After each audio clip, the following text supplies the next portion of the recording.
जी अस्सलाम वालेकुम दोस्तों, कैसे हैं आप? खैरियत से हैं? मैं एक खूबसूरत गज़ल के आखिरी 3 अशार आप दोस्तों की नज़र करने जा रहा हूँ। तो समात फरमाइए। गम आशिकी तो मेरा मुकद्दर बनी है यार, गम आशिकी तो मेरा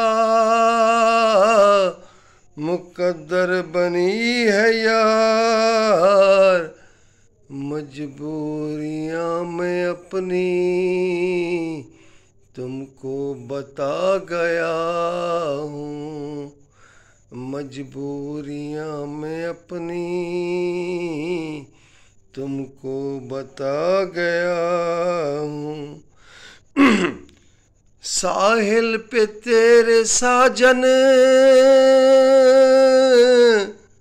नक्शे पा बने थे,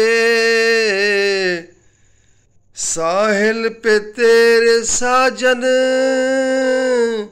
नक्शे पा बने थे, तेरे हर कदम पर माथा टिका गया हूँ, तेरे हर कदम पर माथा टिका गया हूँ।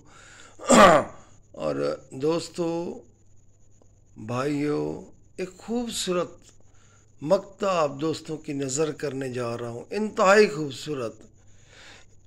समात फरमाइए।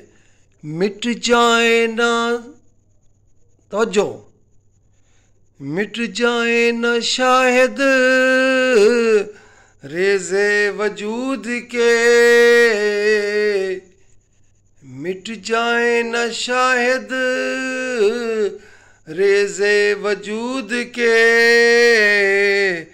हर अंग पर अपने तेरा नाम लिखा गया हूँ, हर अंग पर अपने तेरा नाम लिखा गया।